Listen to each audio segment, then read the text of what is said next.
All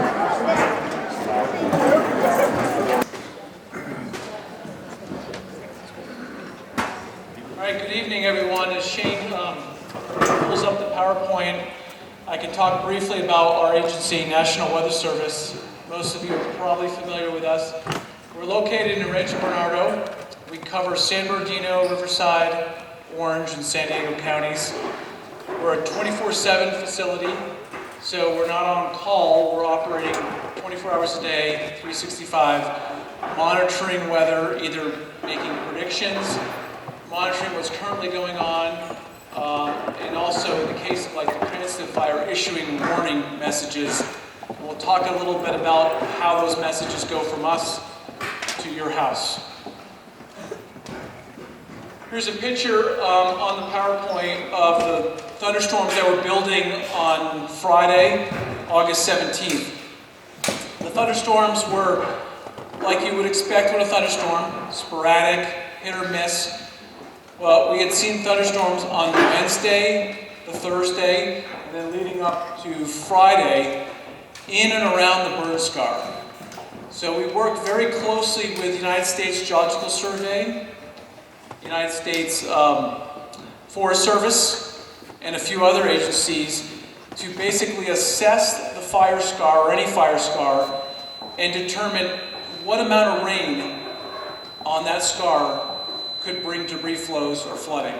They've got it down to a really good science that if we're able to estimate the rain in real time, what's actually falling on the burn scar, we can predict if a debris flow is going to form or not, like in the case here. From our office in Rancho Bernardo, this is what it looks like for us. So we could see big billowing, what we call thunderstorm heads, over the Riverside County mountains on Wednesday, on Thursday, and Friday of August 15th through 17th.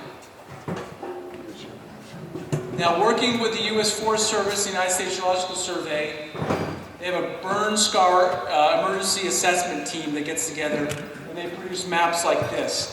And the critical thing about the map is it tells us what parts of the burn scar do we really have to worry for debris flows. You can see on here is the red area, which is Strawberry Creek, and then also up in the upper Hurkey Creek basin, the steep part of the train.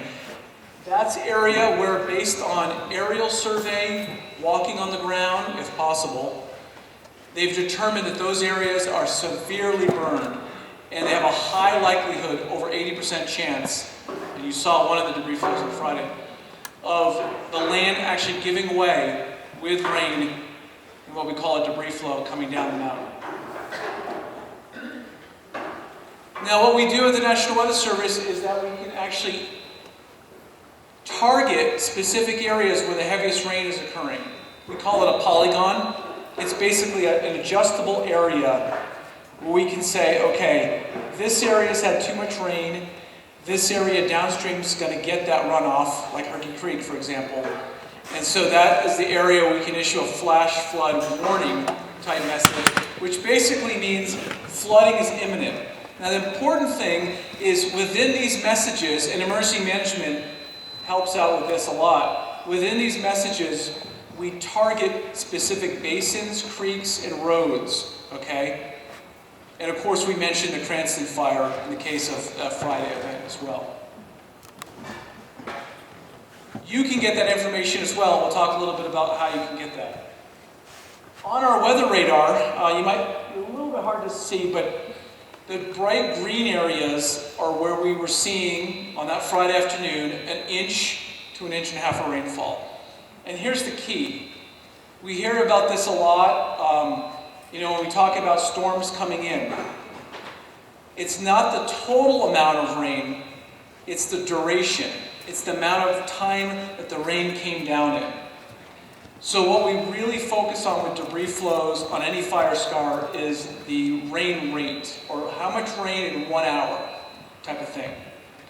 Now, when you start talking about 5 inches of rain anywhere in Southern California or more, in a half a day or something, you may get landslides, you'll get rock slides, that type of thing.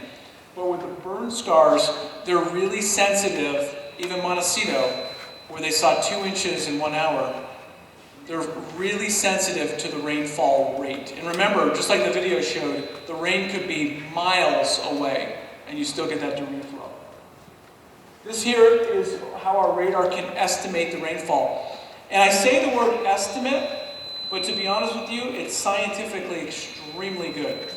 So we have almost no rain gauges over the Cranston Fire. If it wasn't for the radar data, we would not really have any idea or appreciation of how concentrated and how localized the rain could be, and be able to predict with advance notice, like the debris flow on that Friday.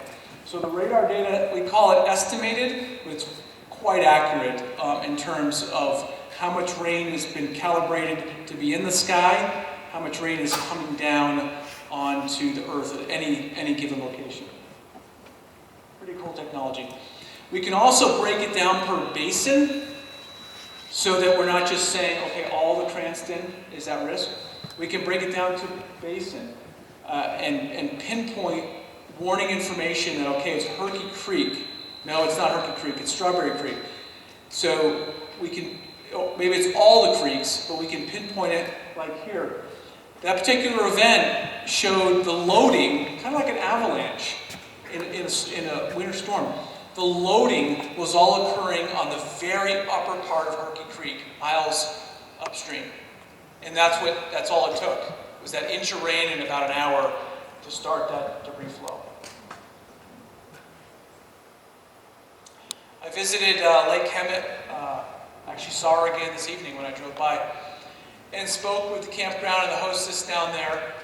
They were quite scared because not only did it rain hard Wednesday through Friday, but they were at the bottom of this debris flow, and it literally went into the lake, and the lake smells like a fire, and it's black everywhere, and there's logs in the lake, but it literally came through the campground, over their bridge, 5 to 6 feet high. The actual fire scar, you'll probably see more pictures of this. You've probably seen them all. This was part of the area that was draining down towards, looking towards Lake Hemet. So literally they were having little rain at the time, like you saw in the video, but all the water was coming at all angles and tributaries leading to that debris flow. When I went down into Hurkey Creek, the same place where you saw the video, I went after the fact, right, when it was safe. The debris mark, or lack of a better word, the transfer of the mud and the ash was over my head, estimated around 6 feet. And as you can see up along, the force that went through there, you can see all the trees, branches, brush leaning. And that creek probably hadn't seen much flow for a while, other than maybe some weak flow. And 5 to 6 feet of water and mud and debris and rocks coming through into the campground. Now for this coming winter, now our monsoon season usually ends sometime in late September, and then we transition into Santa Ana season. This winter, what we're going to have to worry about is not these individual thunderstorms, but more the full rain, where it's raining everywhere. It's raining harder on one side of the mountain than the other, like you know about living up here. The windward side, raining heavier. But what we're going to have to worry about, and what really was an impact for like Montecito in that area, was these small areas of embedded heavy rainfall, and those typically are what have been found to trigger even the smallest to the largest type of debris flow. So it'll be a little bit confusing because you'll be getting rain in the winter, or you might be getting a steady rain for 24 hours, but you may not see any movement of the debris flow, other than maybe just minor trickles into the drains. And all it takes is one of these bright red areas that come in, and that can really put things over the top. So it's going to be a completely different scenario in terms of what goes on. We call those atmospheric rivers. It's basically a river of moisture that comes off the Pacific and gives us our winter rains. So how do you get these messages? So when we hit message on a warning, so warning means it's imminent or already occurring, it goes to your TV or your radio as an emergency alert. And then it also goes to your cell phone as a wireless emergency alert.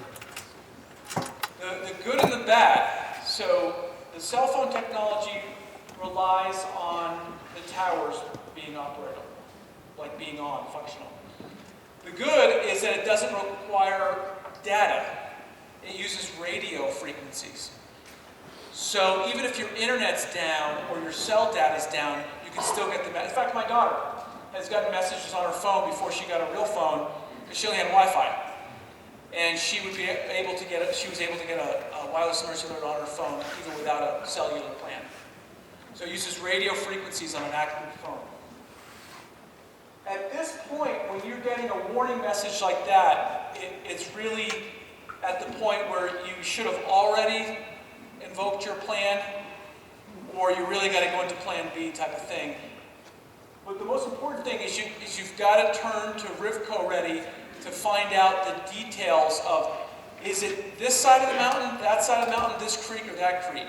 Because this type of information probably isn't going to tell you the details. This is kind of a slap to just tell you that something bad is happening somewhere nearby. Somewhere nearby. So the wireless emergency alert technology is very good. The county will talk about too how they use the same technology. So just in recap, when it comes to the process of notifying you, the public, or the resident, or emergency management, we start with a watch when we think there's going to be heavy rain. We lead to a flash flood warning when it looks imminent or already occurring. And then we can hone in on the actual burn scar or individual basins of the burn scar. So that's the key. And this process starts 5 days in advance. It could be 3 days in advance. It could be the morning of. It's kind of how it was working on Friday. So it's very important to be in tune with your local and your regional weather forecast, however you get it, and to know the process of what actual warning means if you get it to your cell phone.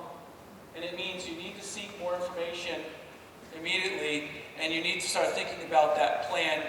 Now, when we get into a situation where we have a big winter storm coming in like this winter, you'll probably have more time to prepare. And that will probably be like the watch phase, and you'll have more time to prepare.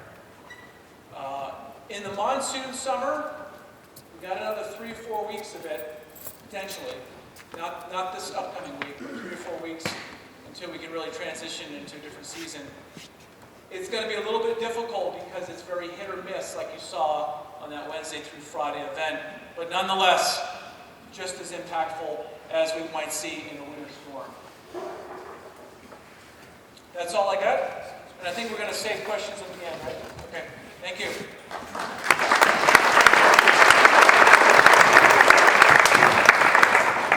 Thank you very much, Alex. So next we're going to hear from Mr. Jason Yulee, who is our Director of Flood Control for the county. Jason and his team have been doing a lot of work with the Bernie Area Emergency Response Teams and the Watershed Emergency Response Teams to look at some modeling on exactly how these debris flows are going to impact. So, Jason.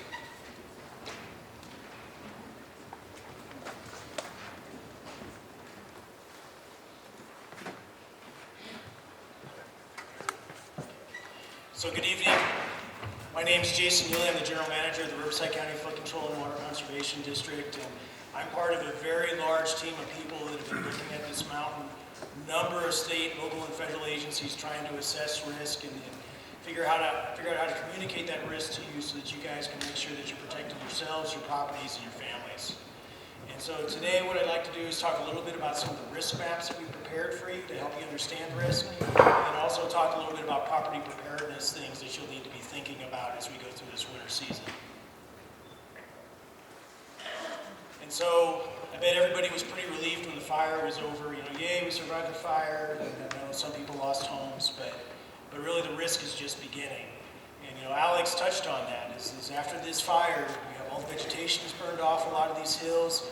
You have the soils that change chemistry because they get hot and they become hydrophobic, which basically means they kind of become like concrete. The water hits them and washes right off instead of going into the ground. And you have a lot of different types of threats that can develop in these mountain communities. You can see significantly more runoff than you're used to seeing from some of these mountain watersheds. You can see mud and debris flows. You can see risks of rockfall. And then really what we're seeing out here is that really combined, there's a high risk everywhere. And then what we're really encouraging people to do is take personal responsibility to look at their properties, think about what they would do if water was coming down where it normally comes down. Think about what you would do about evacuation plans if you have to evacuate, where you're going to go. And then also think about your paths of escape if you need to get out of your house. And so we'll go through more of that in detail. And the other thing I want to hit on is with these risks is as Alex said, is it's not the amount of rainfall total per se that's an issue. It's really about that intensity. It's about that hard hitting rainfall. You need to get those intensities greater than an inch an hour to really start to cause problems. If we get light rain all winter, it actually might not be that bad. You'll see mud coming down, but we won't see the big debris throws and some of these other threats per se. And the last thing I want to point out is that this is not an issue just for this winter. When we have these burn scars, it often takes 3 to 5 years for those mountain slopes to recover. And so this is the worst winter. Next year is going to get a little better, but there will continue to be a threat. The year after that, it'll get a little better. It'll continue to be a threat, and then over time, the mountains will reestablish themselves, and it'll be back to your kind of standard conditions. And so the other thing I want to point out is when we're dealing with debris flow and mud flow, you cannot underestimate the energy and the threat that these types of flows cause. A lot of times we'll see people try to put K-rail to block a flow they know that's coming, and the debris and mud flows will come right through and they'll push that K-rail to the side and they'll keep on going. Sometimes in really bad situations, it might push the flow off onto somebody else and cause problems over there, cause emulsions. And so we really want to be careful about that. And so part of the messaging we're going to be talking about today is you got to make sure you have flow paths around your house if you're in an area where you have a stream, and you got those streams cleared out so that debris wants to stay down in those natural channels. In addition to mud and debris and increased runoff, the other thing you're going to see is a lot of floatables. You saw that picture of the mud flow that was coming down. I want to point out that was way down the mountain down by Hurkey Creek Park. And so, the big rock and the big boulder settles up higher on the watershed. And then the mud and stuff keeps coming down. But the other thing that will keep coming down are the floatable debris, like the trees and the leaf litter and other things that will float on top of it. And so if you look at this, actually I think I got these in, if you look here, back one slide, all those little yellow lines are trees that have fallen, either from bark beetles or from other cause. This is up by Fleming Ranch. Look at all those trees that have fallen down. Well, after we got that rainstorm on the 17th, almost all of that tree litter washed downstream. And so you're not only, even if you have relatively clear water flows, you're going to be seeing that floatable debris come through, and those logs will be like battering rams coming at your house if you're in the wrong location. And also that floatable debris will be blocking culverts, causing the flows to go over the roads and maybe making the flow go different directions than it would normally want to go. And so the good news, as I said, there's a huge team of people that have been working on trying to assess the risks on the mountain. And the primary team that started assessing the risk on the mountain is what they call the National Forest Service BEAR team. That's the Burn Area Emergency Response Team. And the BEAR team are basically a bunch of professionals from different fields who've pretty much full-time job now in California is just going from fire to fire to fire and assessing the risks from these burn scars and then helping to communicate that risk to local communities. And so they're going to look at a number of different things, and then they produce a report, and we're going to make sure these reports are available on our website so that you guys can look at these too if you're interested in seeing these. But they look at things like where are the rockfall hazards? You guys who live in this community, there's a ton of rocks all around here.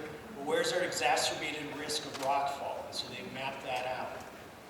They map out where's that increased runoff going to be coming from? Where are the watersheds that are going to be producing the most additional runoff? And if you look at this map back here, the areas that are identified in red, this portion of them, are areas where they expect the runoff from even normal-sized storms to increase by 5 to 7 times. And even through Mountain Center, they're saying that the runoff could increase by 3 to 5 times off these even normal types of storms you'll be seeing coming through the community. And then they also go through and they look at that mud and debris risk. And so, like Alex said, the watershed that's going to produce, most likely to produce debris is going to be that steep slope on Hurkey Creek.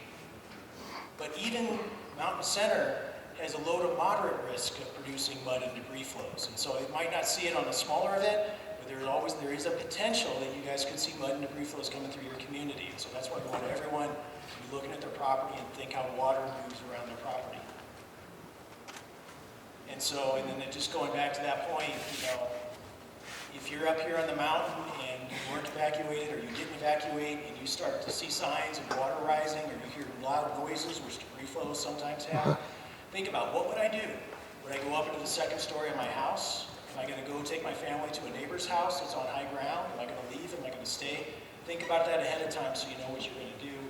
Be prepared to leave ahead of time when the police and the sheriff call and say, hey, it's time to go. They're doing that for a reason. There's a very extreme and real threat that exists. And then finally, also be thinking about your escape route because, like I meant, these mud and debris flows, these floatables, they're going to be blocking culverts and water's going to be going up over roads. And it could be taking paths that it normally doesn't take because once it gets up over the roads, it might find a new low to go down. And so one of the things we did, because there's so much information in those bear reports, is we wanted to try to simplify things a little bit for you guys. And so our teams took the information from the bear reports and we created what we're calling hazard risk maps. And like I said earlier, really we think the whole mountain is at a high risk. Everybody needs to be thinking about their property. Everyone needs to be thinking about their response plan and their evacuation plans. But there are some areas where we know that there are even higher risks. And so we wanted to map those out, these areas that we call extreme risk. And so the extreme risk areas are what we show here on red. And the extreme risk areas are those primary water courses that we expect to be carrying debris. So it's the main line of the tributaries of Hurkey Creek, Coldwater Creek, Dry Creek. And we didn't map every creek. What we tried to focus on were those creeks where people live, where those creeks go through communities. And we tried to map those creeks where they would cross roads and transportation corridors. Because we wanted you guys to be able to see where it's very likely that roads might be cut off and you might have issues crossing the road because we don't want you on the road, we don't want you crossing the roads when these flows come across. And then lastly, I was just going to point out, if you look at the green dots, those are areas where there's addresses where we expect that people and businesses would be. Are these maps available online? They are available online, and I'm going to show you that in just a second. And then we also, as I said, we mapped the rest of the area as yellow, high risk. And we also included some additional areas in high risk outside the burn scar. And so those areas that are downstream of the burn scar that could be receiving increased runoff, mud and flows, debris flows, we've mapped them in the high risk areas as well. And we've also mapped areas in the high risk area that we expect to be cut off by transportation. So if you look out at like Apple Valley and the Zen Buddha Center, the Okama, is that right? The Zen Buddha Center, they're in the mountain burn. So they weren't burned by Cranston. But it's very likely that Apple Canyon Road and Highway 74 can be cut off if we get debris flow on the mountain. And so we want those people to understand that, especially if they have special needs and other factors, that they're going to need to get off the mountain if they don't want to be trapped. So this is just, again, the high risk and the extreme risk maps. Now, there was a question about, well, where can I find this if I want to look at this map? And so if you go to rivcoready.org/active events, and they're going to give you this information as well, it'll take you to a web page, and it says flood map. And then circled in red on that flood map is the thing that says click here. If you click on it, it'll take you to this map. And so up in the top corner of that map, this is an interactive map, there's a place for you to enter your address. And so you enter your address, you hit enter, and then it will plot where your property is. And so I want to be careful here because these address points, sometimes they're on structures, sometimes it's just the centroid or the middle of your property. And so if your property is anywhere near one of these extreme hazard areas, you're going to want to take a real look at this and make sure, where's my property at relative to this, or where's my structures at relative to this. If you're in a high-risk area, the internet, it'll show you the high risk, and it explains the differences between those risk zones. The other thing I want to highlight is we did the best we could. We had to do this very quickly. We did the best we could to map where we thought the primary routes that the debris flows are going to go. But these maps are approximate. And so if you have this property right here that's adjacent to what we call the high-risk area or extreme risk area, you're going to want to still carefully take a look at that and see, am I threatened or not by that stream course. And the other thing you're going to want to do when you're looking at your properties, again, is think about, is there a road culvert upstream of me? And is there a chance that road culvert's going to get plugged? And if it gets plugged, where's the water going to go? Am I below that roller cover? Does the water want to go towards me? So you got to be thinking about those kind of things. I cannot iterate that enough. And then I just kind of wanted to go through a couple of the communities and highlight some of the relative risks we see. The area that we're absolutely most concerned about is Fleming Ranch. And so Fleming Ranch,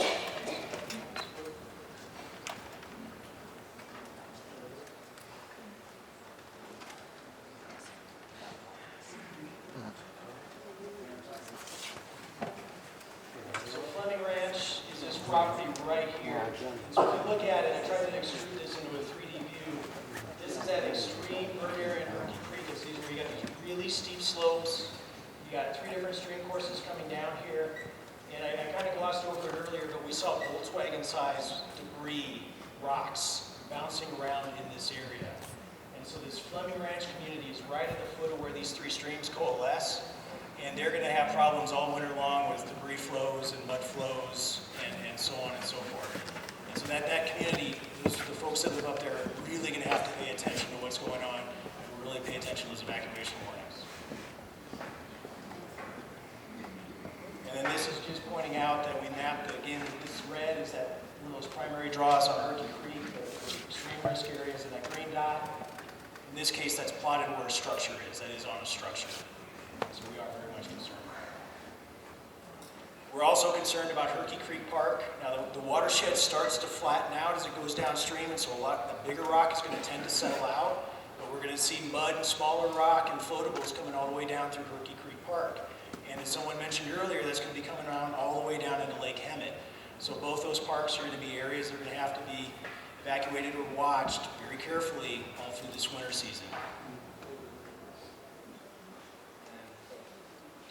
Just wanted to mention Apple Valley and the Zen Center. So Apple Valley, I'm calling this Apple Valley. It's the Bonita Vista Road. Is there a right name for that? Apple Canyon. I'm sorry, Apple Canyon. So this is Apple Canyon here, and this is that Zen Center. They are actually, that red line is actually the perimeter for the Cranston burn scar. So you guys are out of the Cranston burn scar. But you are still in that remnant from the mountain fire scar. So you guys do face some remnant risk from the mountain fire scar. And you're also in an area that's very likely to get cut off by Hurkey Creek if we have debris flows. And so that's part of the reason why we've mapped you guys. You guys still have to be watching. You still have to keep your eyes open, be cognizant of what's going on, and be aware that you could very easily be cut off from the outside world by debris flows coming down Apple Valley, Apple Canyon Road, and Highway 74. Mountain Center, again, when we're looking at Mountain Center, the primary thing we're looking at, you have several large streams, including Coldwater Creek that come through here that could see mud and debris flows. We also, everyone here needs to be watching their homes and looking at where they're at relative to these stream courses. Also need to be looking at those issues like blocked culverts that could cause water to go over the roads and block your access routes. And so on the maps, that interactive map, you can actually see where the roads are relative to these extreme hazard areas, and so you can kind of see where your house is, where the roads are, and where maybe some of the issues are that you need to be cognizant of. There was also a portion of the burn on the kind of the southern perimeter of Idlewild. Most of those houses are up on a ridge line. They should be relatively safe, but you're going to see erosion and sediment issues, and so you guys need to be just as careful and aware of what's going on and watching your property, because we're not assessing individual homes. And so generally we think this is a lower risk area, but we really encourage everyone needs to take a look at their own properties and assess individual risk. And so that's the end of the hazard risk maps. Just a couple things on property preparedness. This is a good time to be thinking about your insurance policies. And so one of the things that came out of the Montecito debris event and the Thomas Fire was a memorandum that came out from the insurance commissioner. And what the insurance commissioner said is that if you had wildfire insurance on your home, and then your home was subsequently hit by a flood, a mud, or a debris flow, that insurance should or will cover the mud, flood, and debris flow. Because normally your standard homeowner insurance policy does not cover this. If you do not have wildfire insurance or flood insurance, this is not a covered risk on your policies. And so my understanding is that insurance companies were paying on this, at least some of them were, I also understand that they sent their own people out and looked at every property they insured to make sure that there was a connection between the mud flood and debris flows and that fire. So I strongly encourage you to go talk to your insurance agent to see if you have the right kind of coverage for these issues. And if you don't have the wildfire coverage, you may not be able to get it now after the fact. So if not, then the other thing you should be looking at is federal flood insurance. You can get flood insurance from your insurance agent as well. That's backed by FEMA. But flood insurance takes 30 days to become effective. And so you want to be looking at getting that flood insurance right away, because if you have an event between when you apply for it and when it takes effect, it's not likely to be covered. And so there's some contact information here to learn about flood insurance. And there's also, like I said, talk to your insurance agent, understand your coverage, and make sure you're covering the risks that might affect your property. And then lastly, just general property preparedness. There's a lot of things that happen during rain events that are entirely preventable. So just make sure that you stabilize your slopes. Make sure that if you have retaining walls up, that those weep holes are open. If you get debris on the back of them, they're going to plug it in. But just make sure you're prepared as you can be. And check all your trees around your property, because you don't want weakened trees to be falling down on your home because of the rain and the mud issues. Last thing I want to hit on is just watching how water flows through your property. If you live next to a stream, you're going to make sure that stream is free and clear of obstructions. No fences across streams, no other obstructions down in the streams. If you have a home where water passes by and you're worried about it, don't try to block the water, because you're just going to push it on somebody else, and that intervention may fail anyway. It's more important to make sure you keep flow-through areas along your property, so that if you do get those mud and debris flows, that water, that energy has somewhere to go besides your front living room. And we do have a brochure. I didn't bring it up here, but there is a brochure that we prepared, and there's, I think, 30 or 40 copies of it in the back that talk about in more detail what you can do to protect your property, things you should be thinking about. And I also want to point out, if you're looking for advice, the National Resource Conservation District has an office down in San Jacintos, and they will have staff who will come up here and they'll look at your property and help give you some advice about what you need to do to protect yourselves. So definitely consider taking advantage of that if you're concerned about it. And then lastly, sandbags. Sandbags work on lighter flood hazards. They really work on, if you're expecting water maybe to come up against your door, and you can sandbag your door jambs to kind of make sure the water doesn't get in your house. If you're looking at debris flows, you might need more substantive structures. That brochure we talked about talks about that. But sandbag and sand will be available from the fire departments. And so, just reiterating, plan now. You need to start thinking about these risks today and assessing them and figuring out how you're going to respond to them.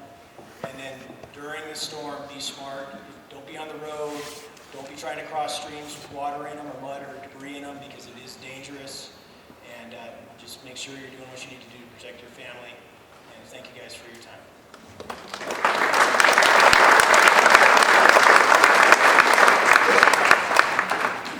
Thank you, Jason.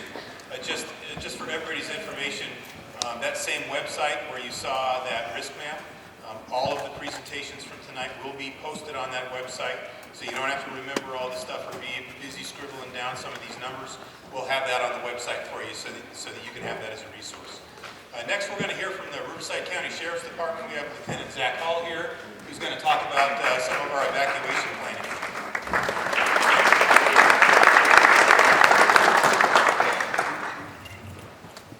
Good evening. My name's Zach Hall. Most of us have met, or you've met somebody from my office that's come up and talked to you. My presentation will not be the longest, but it will be very important. I will hang out after this for any questions or answers you may have. Moving forward through these events, for however long this takes, you're going to see a lot of us. We're going to be up here every time we have a rain incident, as we have been. I'm sure you guys, those of you who live in Apple Canyon, have seen us. You've seen us on our ATVs, you've seen our volunteer rescue units out, you've seen our security teams. We've come by to check on you. We will continue to do that through every one of these incidents. What I do want to stress is how wildly terrifying these debris flows have been for us. This is something we have never experienced in most of our careers or my teams. So I want you to take what I say very serious.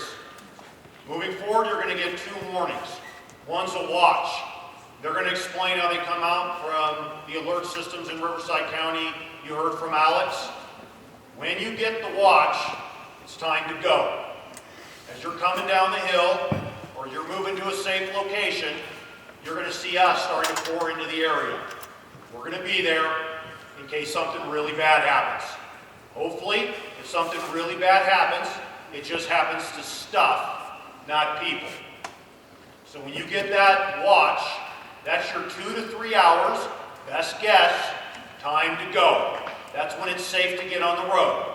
That's when I'm mobilizing resources and bringing them into the area. We're probably not going to be on the road when it actually happens because it's not safe. And I would recommend, highly recommend, that you're not on the road when that warning comes out. When that warning comes out, that's the second one that you're going to get, and that's when it's probably already started to rain. Once it's already started to rain, those flows are coming, and those flows are very unpredictable.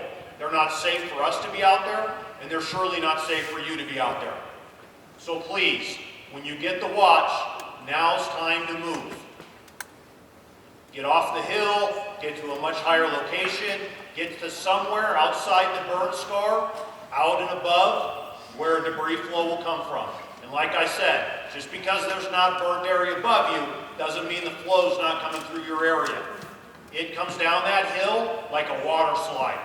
We were 2 miles away from the last flow. We could hear it snapping off trees. I'm telling you, these things are unpredictably terrifying. Please get on the road when you get the watch. When the warning comes, it's too late. Now, some people were upset about the hour after the rain stopped that we kept the roads closed. I'm going to explain why we did that. Based on reports from our geology assessments, the burn assessments, scientific experts, things I don't understand, words I don't understand, from hydrologists that I didn't even know that job existed, explained to us that for about an hour after the rain stops, the ground is unstable. While the flows are still flowing, at that point they're pretty predictable, right? The water's already coming, it's already moving, we can kind of see where it's going to go. What we don't know what's going to happen are one of those big rocks the size of Volkswagens come bouncing down the hills. I have no idea where those are going to go. I don't want you on the road during that time. I also don't know when the side of one of these burn areas is going to come loose like an avalanche. And then we're talking about hundreds of thousands of pounds of this lava consistency, thick silt starts sliding down the side of this hill, sloshes up the other side like a water slide, and then continues down through whatever. And it doesn't stop. It's not safe for you to be on the road during that time. I don't want my guys on the road during that time with other first responders trying to effect some type of rescue on the roads. That's why, in conjunction with CHP, we'll try to close the roads in the most affected area where the highest risk is as soon as possible. That's why the watch, leaving during the watch, is so critical. Get on the road before we close them. We don't want you on the road after. I don't want to be on the road after. So 1 hour after it stops raining, the walls, the mud, all that silt, the sides of the hill, the scar area is unstable and could come down the side of the hill. And that's why we keep the road closed for an hour after it rains. Please don't get mad at our traffic control officers. They're operating in our direction. We're basing it on the best data, the best advice that we have. So that's really all I have. I'll recap. On the watch, go. When the warning comes, too late. But keep in mind, we will be there. You will see us after. We will be around. Please be safe. Listen to what I'm saying. Thank you.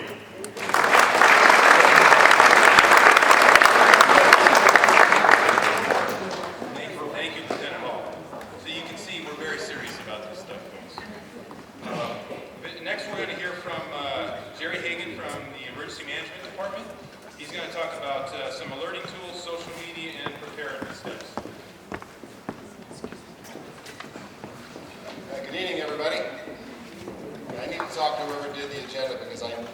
is tired of following Zach.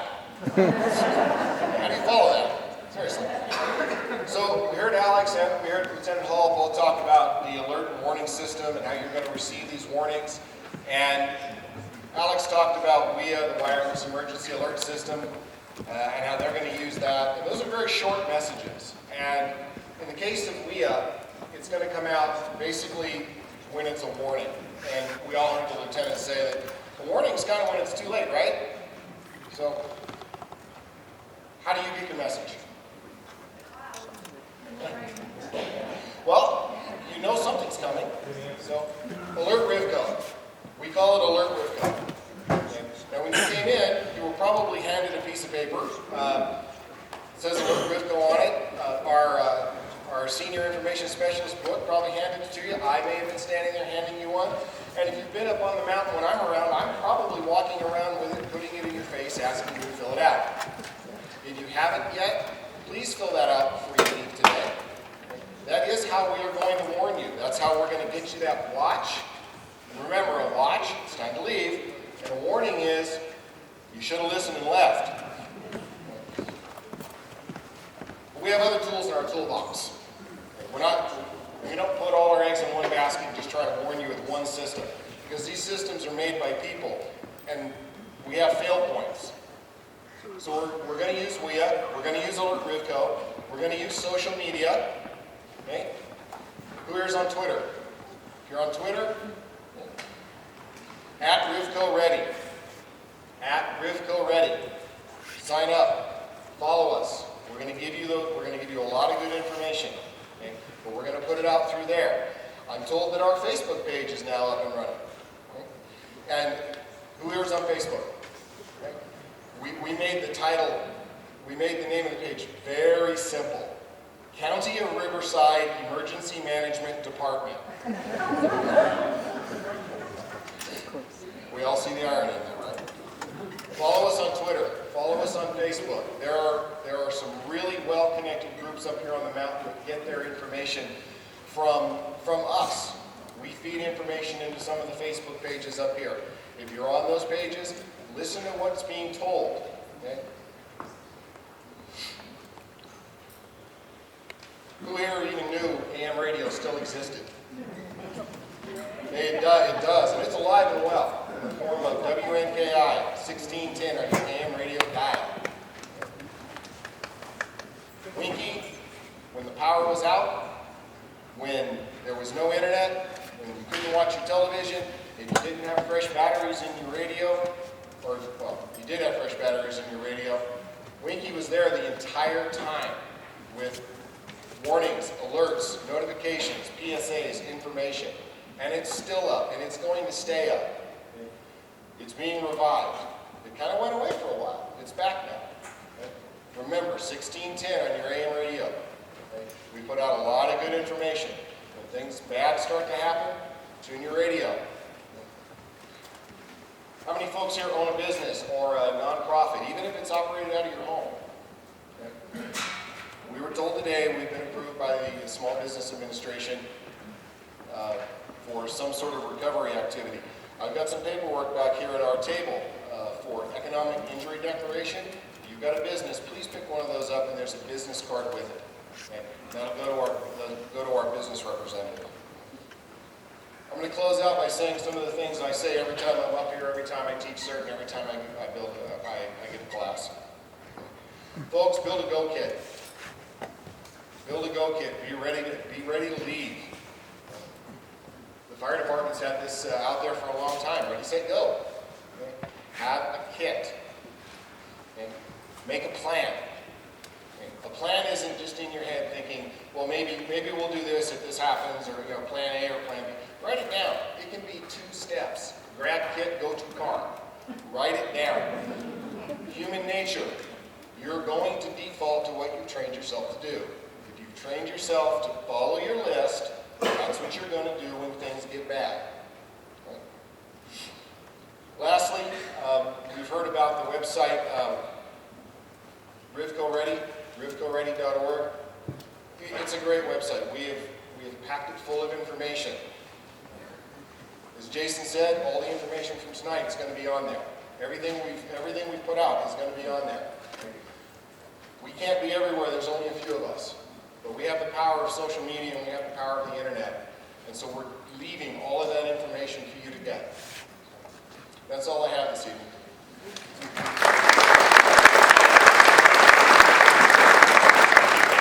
Thank you, Gary. So up next we have a conversation about roads. We have Terry Kasinga from Caltrans. I think we've gotten more questions about road closures really and road safety than we did about evacuations. So Terry's here from Caltrans to talk about that.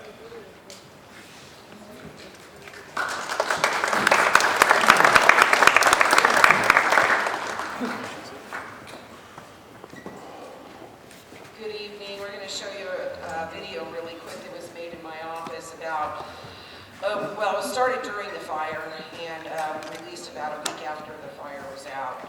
And some of you have probably already seen it because Idlewild Town Crier and WNKI was good about, and also Chief Wrights was really good about distributing it. But we're going to show it again really quick.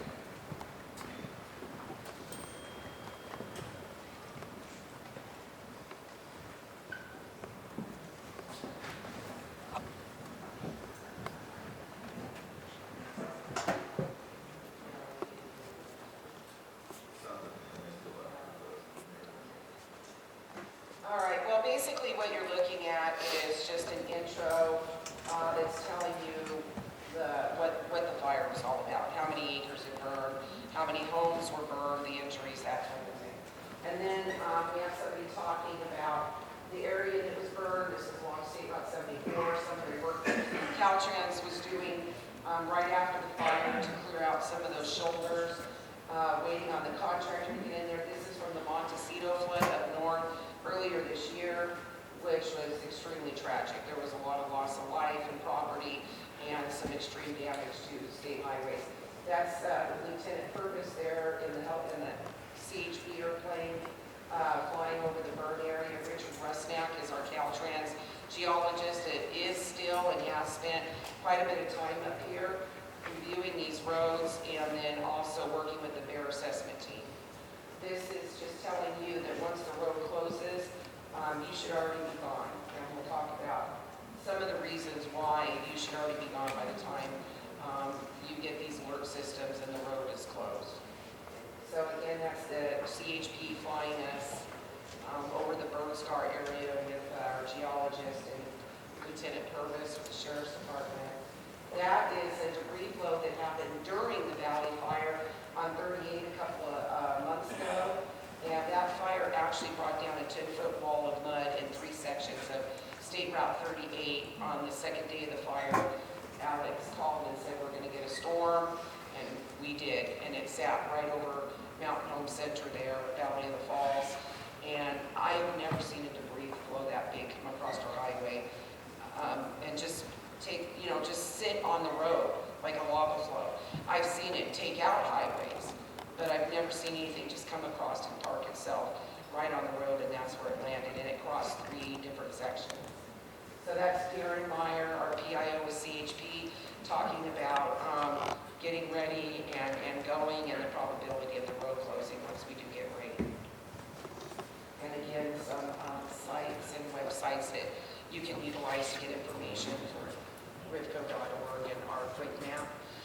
I wish there was sound because that was a great video. I'm sure some of you have probably seen it, right? So let's talk a little bit first about what Caltrans has already done. Our Ames Construction is the one who got the director's order with the emergency contract, and they're still out there working. So phase 1, which is the first emergency contract, is expected to be complete sometime probably by the end of next week. We do still have some basins to clear, some guardrail repair, and tree removal. We're working with the Forest Service to get some of those trees removed and out of the area, and then phase 1 will be done. What we have done is over 6,600 linear feet of guardrail replaced. Our Caltrans crews actually came up on the weekend and worked for a couple of days and replaced 700 linear feet so that we could get the road reopened in time for the school buses. There was 81 warning signs. Thank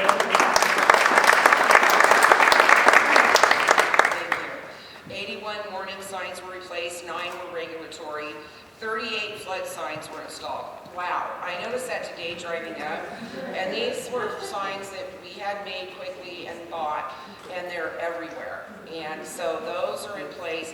But I have some really good news, because Alex, we've been working together for a long time, and we had acquired 25 signs in our San Bernardino area last year, and it was based on some of the fires that we had, the Blue Cut, the Cone Pass, the debris flow that we had that took out the lane with the fire truck.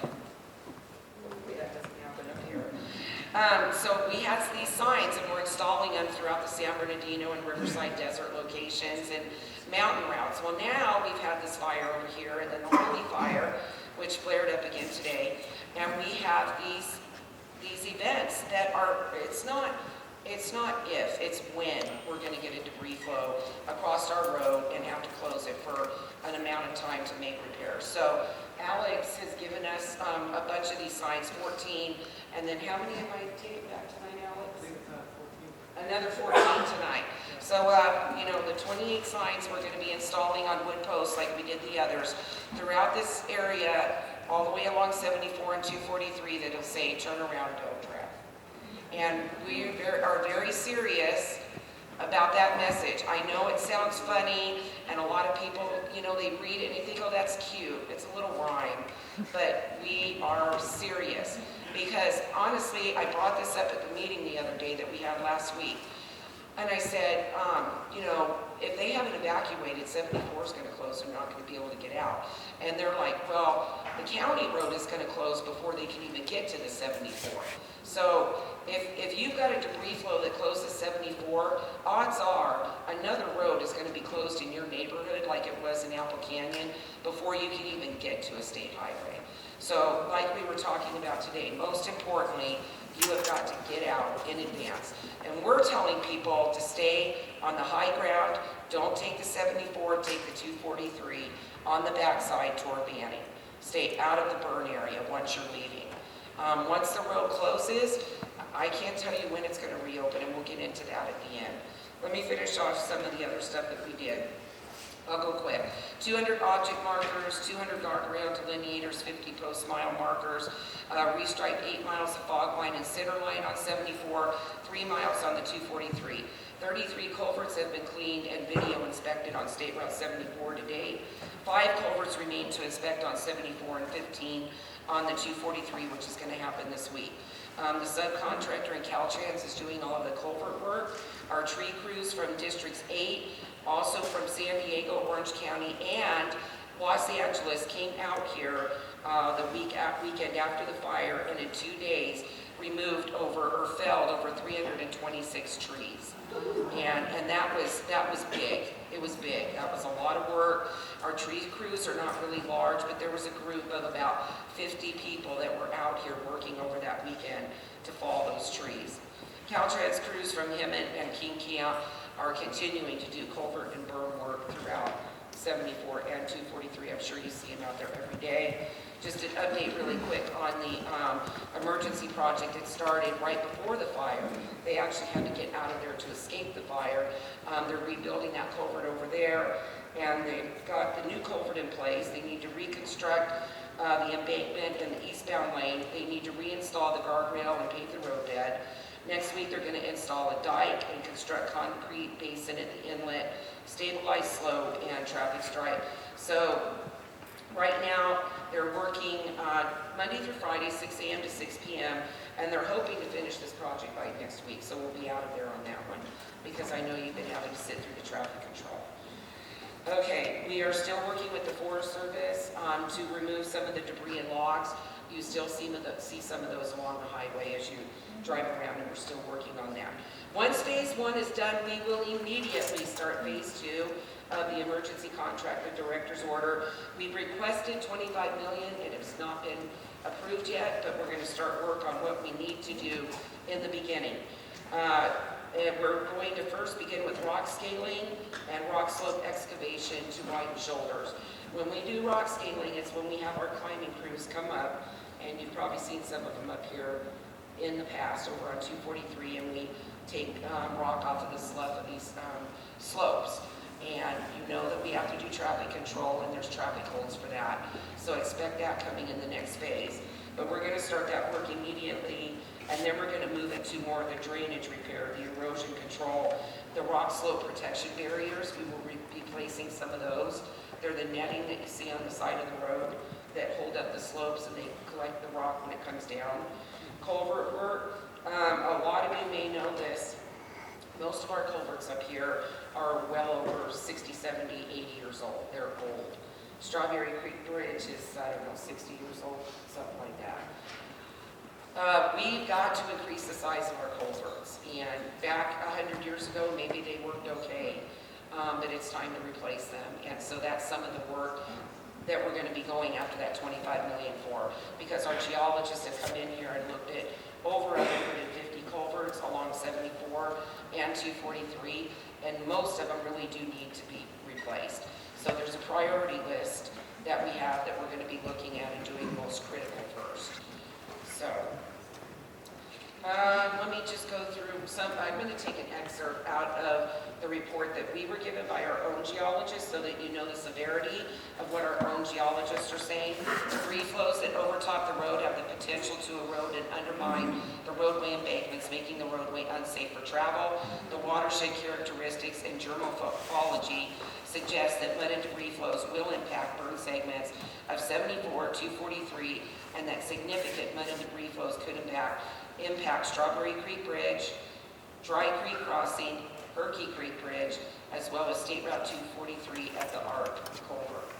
So Caltrans maintenance reports soil, cobble, and or boulder-sized rocks on the road that are already there, emanating from the cut slopes along 74 between post miles 53 and 61. The slopes have little space between the toe of the slope and travelway. At the double cut slope at post mile 53.6, the confinement of the roadway between the cut slopes and limited sight distance allows little time and space for vehicle avoidance of objects in the roadway. So you can expect that there could be debris flows, but there's also going to be a lot of areas where we're going to get rockfall. They were supposed to have a picture here tonight, and I don't know if they were able to upload it or not. One of the reasons we weren't able to let the media in, and also I'll explain to you what we're doing after, the debris flow comes and we're ready to open this road. A rock probably, I don't know, about this size, maybe bigger, came down and went through the window of the loader that we had rented. We were actually going to bring it here tonight, but it got shipped off for repair the day that it was asked for to bring up here, as an example. Nobody was injured, in a really bad way, but it was very scary, and we had to haul the equipment away. It was disabled, and it was something that stalled our crews from working for a little while and trying to get the debris off the roadway.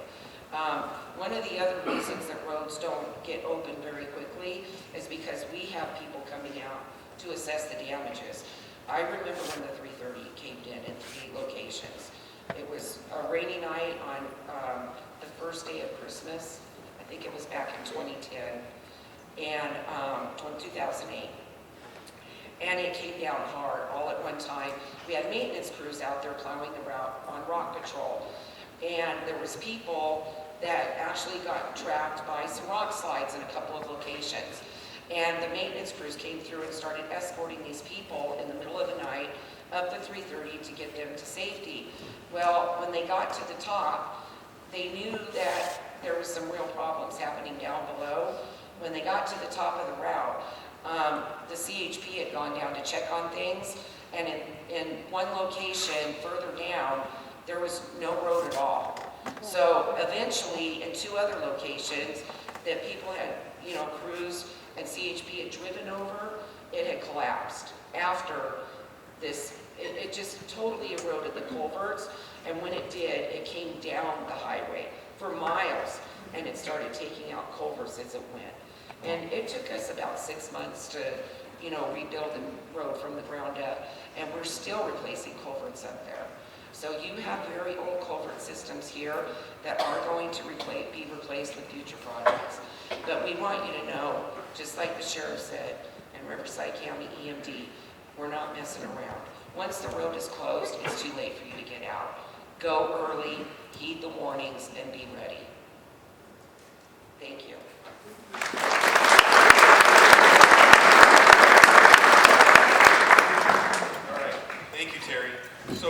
some further information on roads, we have with us also tonight our own Riverside County Transportation Director, Patty Romo.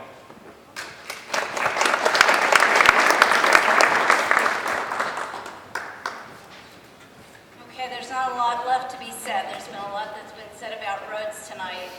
Just wanted to remind you that road closures, we do post them on Riverside County Transportation's webpage. We have a link to Caltrans road closures as well.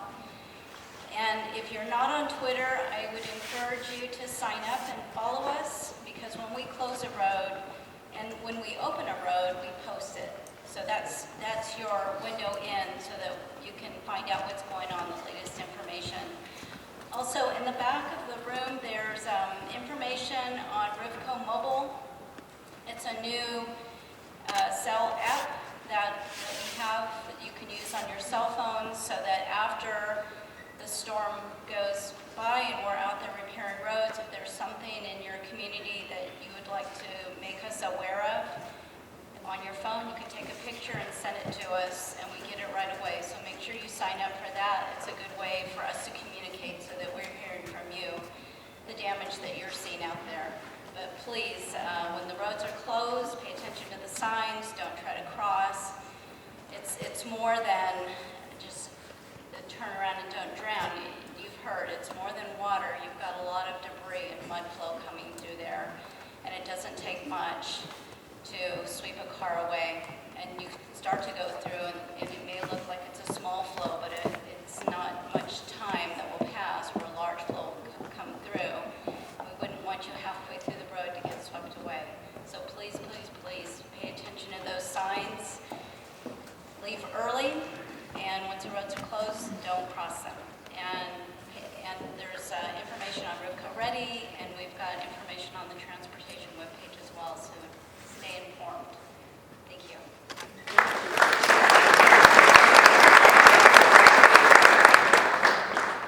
Thank you, Patty.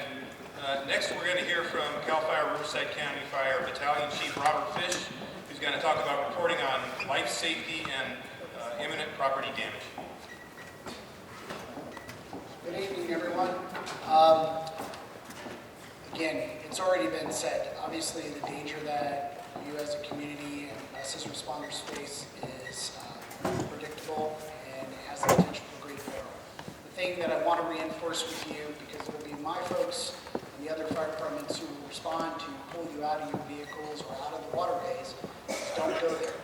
Don't take that risk. No matter how big your truck is, no matter how much horsepower it is, how much you've tuned it up, that vehicle cannot compete with the force of Mother Nature. The debris slide that we saw tonight, if you can mathematically calculate the amount of pounds per square inch that are being applied against anything in that waterway, is far going to exceed the traction or the capability of the vehicle. So do not try. I'm going to say that again. Do not try. I don't say it as well as Lieutenant Hall, but that's my Lieutenant Hall impression. Don't try it. The other thing to consider is that in those debris flows, the water and the silt, that when it does become to a still point, it has a tendency to compact and become very heavy. The weight per square inch is immeasurable. It's again, it's astronomical. It's not even worth saying it's so much. It's more than enough that you wouldn't be able to breathe if you were actually caught in that debris. It's very much like an avalanche. So here's what you need to do. If you are in danger, you call 911. If you are trying to evacuate and you come across a flow across the roadway, turn around, don't drown. Probably heard that a few times now. That's what we want to see.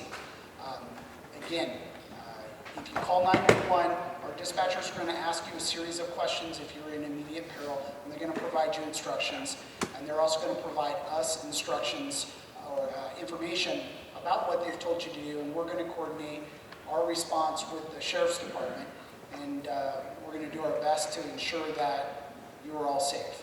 But again, the best way to avoid those problems is by leaving early, leaving when you're told, and I understand that as a community, the potential for evacuation fatigue presents itself. I would just point you to Montecito. I spent 2 weeks at that fire in that same neighborhood where those flows occurred, protecting those homes, only for them to wash away 2 weeks later. Those homes, they were flowing, I mean, it was the entire house along with the foundation. These were large, large homes.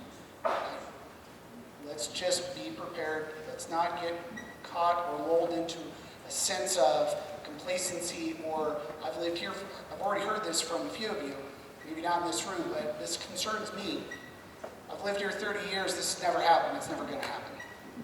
That is a recipe for death, destruction, and despair. Something that can be avoided by just doing our due diligence ahead of time. So again, from the fire department perspective, if you're in imminent risk, call 911. We'll provide you instructions on what best to do, and we'll coordinate with the law enforcement agencies on our actions and our plans. But frankly, I don't want my crews out there in those conditions any more than Lieutenant Hall does, or any more than I want you out there, because it puts them at imminent risk. Our rigs are big, they're strong, they're not designed for Volvo-sized rocks to come crashing down on them. And just nobody is equipped for those types of debris flows. They're just too unpredictable, as you've heard tonight. So please, heed the warnings, leave early, protect yourselves, protect your responders by not having to put us in those situations. That helps everybody, and it leaves us available for the additional emergencies that will inevitably occur. The other thing is, if you get caught between two debris flows and you don't have any exit, find high ground, stop, call 911, get instruction. All right, hopefully this all ends with very few incidents. It was not very exciting at all. We can all talk about how we lived through this together. What I would not want to see is the opposite, which is some sort of terrible event happen because we didn't take the proactive measures that we need to as a community. So we'll be here for you.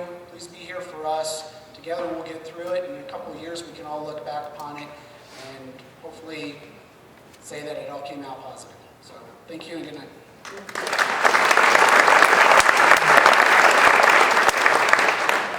Thank you, Chief Fish. Wise words to be sure. Next up, we have Idlewild Fire Protection District Chief Patrick Wrights to talk about some local issues.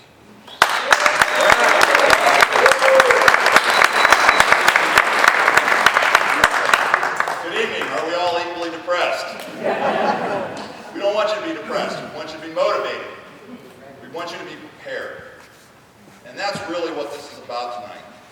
We've heard from folks who got the message before the Cranston Fire even really got going. They packed up, they got out ahead of the evacuation order. Thank you. For those of you who evacuated at the evacuation order, thank you. For those of you who stayed behind, shame on you. Honestly. Okay? I don't reiterate what Battalion Chief Fish just said. Do not put us at risk for your own foolishness. So with that said, you're in the new normal, folks. Road closures, debris flows, inconveniences. You need to know that. Get used to it. You know the backside of 243 down to Banning? Learn it, love it, become your friend. If the roads are closed, don't challenge. Don't challenge Caltrans, don't challenge CHP, don't challenge the fire department, do not challenge Riverside County roads. The tow operator, I don't care who's blocking that road. Don't give them your sob story. They're not letting you through for your own safety and for our safety. Yeah, it's inconvenient, but guess what? The road's closed to me too. It's closed to emergency response. When we had the rock fall on the one day that damaged a piece of equipment, injured the operator, guess what? It was time to go for the responders. It's time to pull back and wait. We take all the information, put it together, We listen to the experts because we're not all experts. I don't care how much you've read on Wikipedia, okay, or Google, or Facebook. When we order the when we do the evacuation orders, they're done for everyone's safety. We don't take those decisions lightly. That is not an order for you to flock in to take pictures and look for a photo op. So you can get on Twitter, Facebook, Instagram, any other, Snapchat, whatever social media you happen to be following at the moment. Okay? The media, they're on their own. There's actually a law that says that if they want to put their lives in danger, that's their problem, not ours. Okay? So they're exempt. Don't come up to me and tell me you're media with your little Facebook camera. We're not going to let you in. Know your resources. Know your sources of information. Winky. The websites that have been mentioned. I'm going to have you repeat after me the three numbers. 5, 1, 1. Anybody know what that is? Oh, blank stares. All right. It's Caltrans. And you put in the highway number, and guess what you get back? The road closed? No? Don't do it? I really had issues with the chain during the fire. We all know that. We want people to follow the quick map. Okay. Because the CHP logs are on the quick map.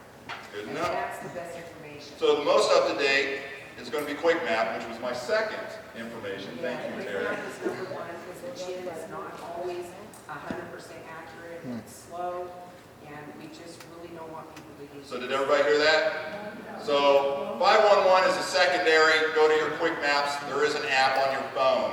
Use Quick Maps. Enter the highway number. You can also put in there specifically what conditions you want to be searching for. It's really easy to use, and it's also synced in with Waze now, which is an ABC7 app. So, Quick Map. That's it. That doesn't mean you call fire station or 911 asking if the road's open, asking why the road is closed, asking what the latest weather is. Know your apps. Know what your reliable apps are. NOAA. Anybody who knows me, I only use NOAA. I do not use the other providers because most of the times they can't see us and their information is not accurate. NOAA. If you pull it up, if you're in Pine Cove, it will give you the Pine Cove water site or the fire station. I can't remember which one it is. If you live on the other side of Pine Cove, it'll actually give you Lake Fulmar. If you live in Idlewild, it'll give you the Idlewild Fire Station. It will give you the most accurate, up-to-date information possible. Learn how to read their warnings on their website. Even though we've got the EWNS and all the other fancy things for alerting you, learn how to go on in the morning and look up what the weather is and if there are any warnings or notices for imminent danger, imminent weather. This is the new norm, folks. Get used to it.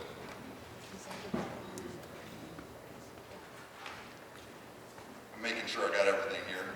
I want to put a shout out to MDP and CERT training.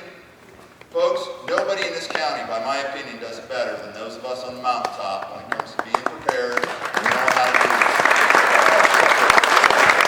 We make it look easy because we practice. We make it look easy because we train, and we make it look easy because we're informed and we're involved. There is, I don't think, any other community in Riverside County that is as volunteer-centric as we are, and as involved in helping our neighbors and making sure that we're all okay. I saw a lot of the posts out there during the Cranston Fire, you all checking on one another and giving updates and asking really good questions. We want you to make sure that you're informed. I do want to add one more website, and that is, or app, and that is Southern California Edison. They're not here tonight. And talking about preemptive power outages, we had one back in December, 36 hours. We had one here that was started out as a preemptive and then ended up as part of the wildland fire. We were down for 3 to 4 days, and some areas, believe it or not, are still out. Very localized outages, but it's a problem. We want you to be informed. Know when they're turning your power off. Get on to Southern California Edison, get on that website, look it up. We want you to know. We want you to be prepared. If we shut down the highway on one side of 74, you can anticipate the other side of 74 is shut down. What did I say? 243, learn it, love it. Because that is going to be our major transportation route during these events, and we have no idea how long these events are going to last. So we want you to be prepared. We want you to be informed. Use the websites, use your phones, train, get caught up. Because guess what, folks? There's a whole lot of you and a whole few of us, and we may be cut off from one another on some of these events. And we want to make sure that you're able to take care of yourselves as much as you possibly can, and that we're available to help those folks who are really in need. With that, that's all I have. Turn around, don't drown. Those of you with your monster trucks, I've seen you. And make sure you don't go through the debris flows. If you really want something to do, go on to YouTube tonight when you go home and look up the Arizona flash floods. Those are probably some of the best examples of people and their property being destroyed because they can't figure out how to not drive through those flows. So with that, thank you. Have a good night. Be safe. Be prepared.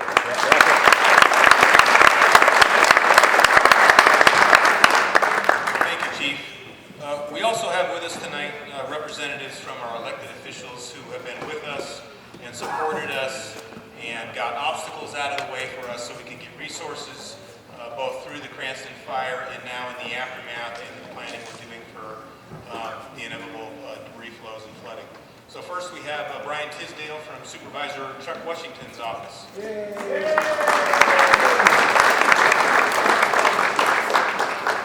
almost got so much attention as the chief. So, a lot's been said tonight. I think Lieutenant Hall pretty much summed it up for everyone, right? Supervisor Washington wanted to let you know, though, that you got some great partners here. Everyone's working together, and that's what emergency management is about. Teamwork, working together. So some great teams here, and there's other people that aren't here that are behind the scenes that are making sure that you're safe. So his only advice is that you heed their words, follow their orders, and do what's best. You can't call our office to get the streets open. You can't call our office to do anything else. I mean, it is what it is. We follow what Caltrans, what our transportation, what Lieutenant says. So please, just follow their orders and everyone will get through this. And remember, they said this is a 3 to 5 year event. So not this year, you got to prepare for the future. And you know what I've learned from working with communities is mountain folks really have it together. So you'll get through this, it'll be a great year, and everyone will walk away, and then we won't have to use those cadaver dogs, because if you don't pay attention and you go out in the floods, then it's cadaver dogs. So, thank you and good night.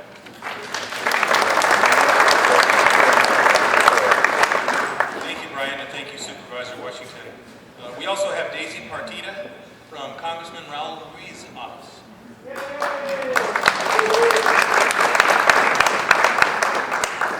Hi, good evening, everyone. Thank you for being so patient. I think everyone here has had important information.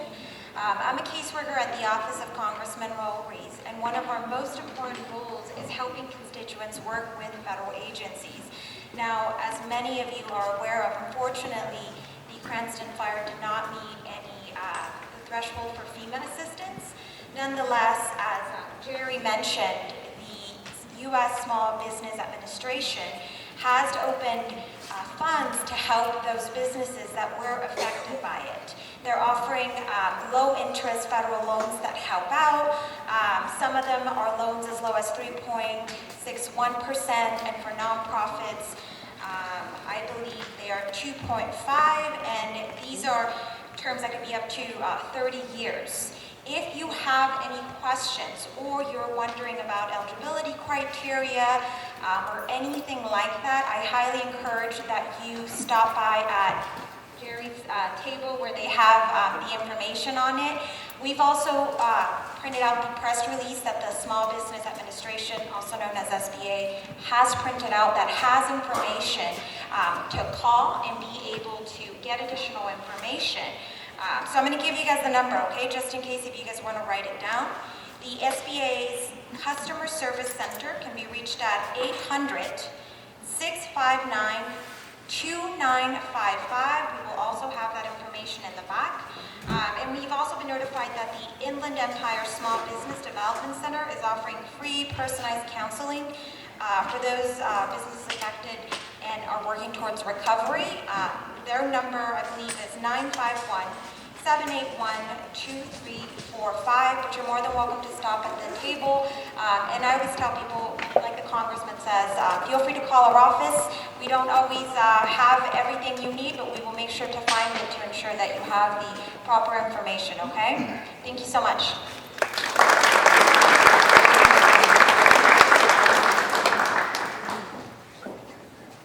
So that concludes our program for tonight. Just for your information, there was a lot of information that went out, a lot of phone numbers, a lot of planning efforts. So the Emergency Management Department is creating one web page where we're going to put everything together.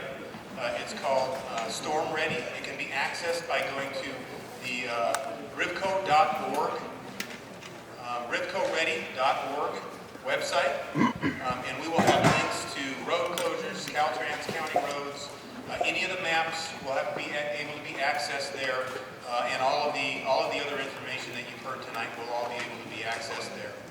So just, in closing, before we take any questions, the real takeaway, I don't need to do a lot of summary because you've heard it all tonight.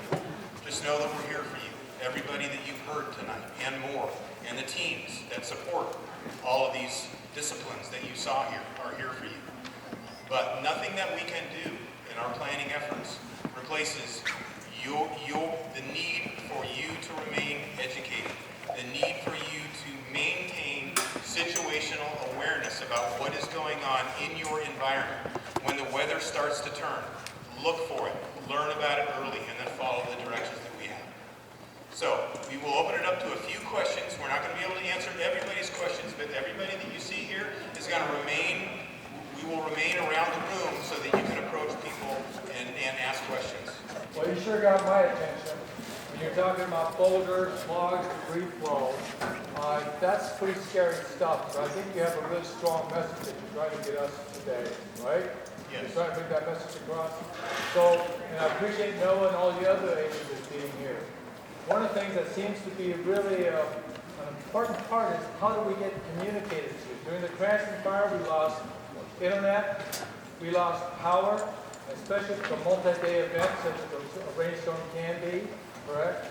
We also lost internet and we lost telephone service, AT&T and Verizon. I want to thank the chief for starting up the WNKI radio station. Okay? Those of you that I saw hands raised on Facebook and Twitter, wasn't that many. Okay, so if you know where 1610 is on your radio dial, start playing with it. I want to thank Jerry and all the other agencies for coming out here and giving us this information, giving us this pep talk. Okay? In addition to that particular thing is that when that pep talk is given, take it seriously. To prepare, communicate, use WNKI as that information. Where's Caltrans? Caltrans put an information on there. Absolutely valuable. Thank you so much for doing that. Okay? So I appreciate you guys coming out. And I'll watch out for those boulders. Yeah, absolutely.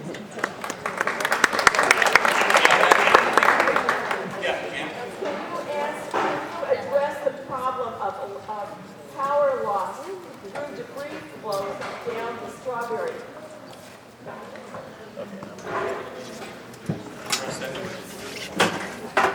We don't have an Edison rep here. But isn't that likely to be a problem? So as debris flows happen, any infrastructure that is in the way of those debris flows, there is a likelihood of having it damaged or lost. So we could look forward to losing power as well. I would say you need to be prepared for that, yes. Just like in the fire. Yeah. Ma'am, come see the others.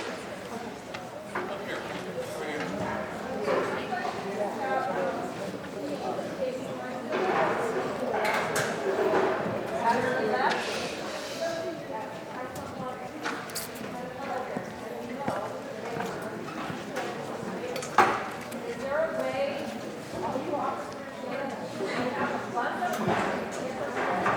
We actually did that. We did that during the fire. We had buses up. We had buses up here to be able to take people off the mountain and not have transportation. And if need be, we can do that again. I'm gonna take just a couple more, and then we will spread out. Go ahead, ma'am.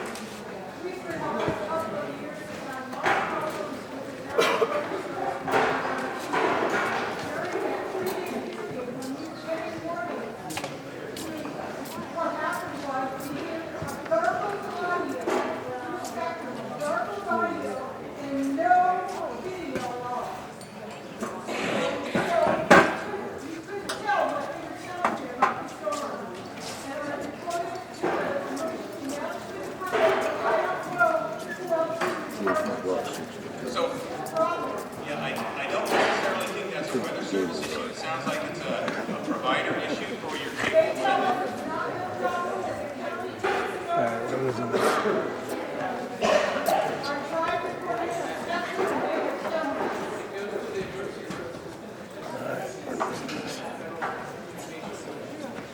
And it's relayed by provider, Not working. I see the same thing. You know, we'll take that down as an item, and we can do some follow-up with the cable network and see if there's anything we can do. Okay, one more, and then we're gonna go ahead and break up. Are there any plans by Riverside County or the state of California to do any kind of aerial skiing or hydro skiing or anything to speed up the recovery? So that's anybody on the group? Hi, I'm Nutella of the Forester One County Fire. Plans for that sort of thing, like a hydro mulch or a seed, we don't normally recommend. It would be obviously up to landowners to do as they please, but with the erosive soils, the amount of runoff that's going to go on because those soils are now hydrophobic, meaning they can't retain the water and let it flow through naturally. A lot of that mulch and a lot of that seed is just going to wash away with the rain. So it's really, Well, I've worked on projects where we use that to restore after burns. hydro mulch.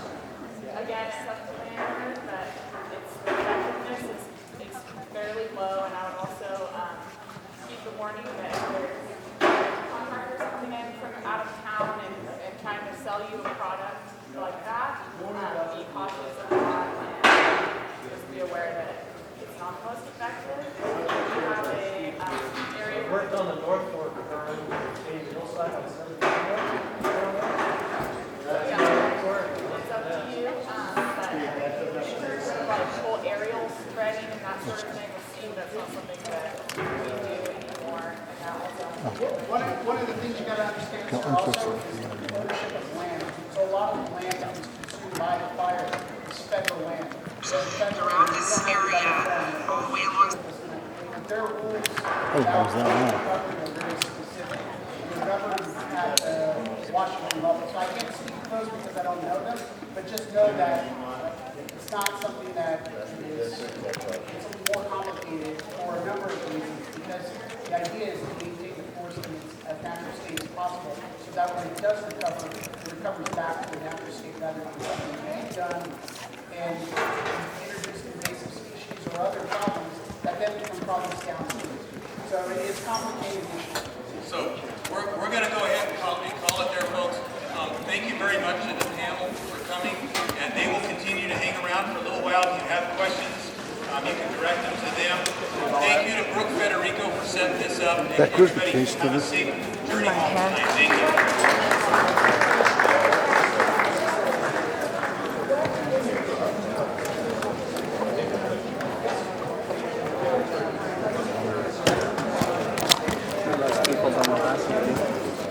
Don't last.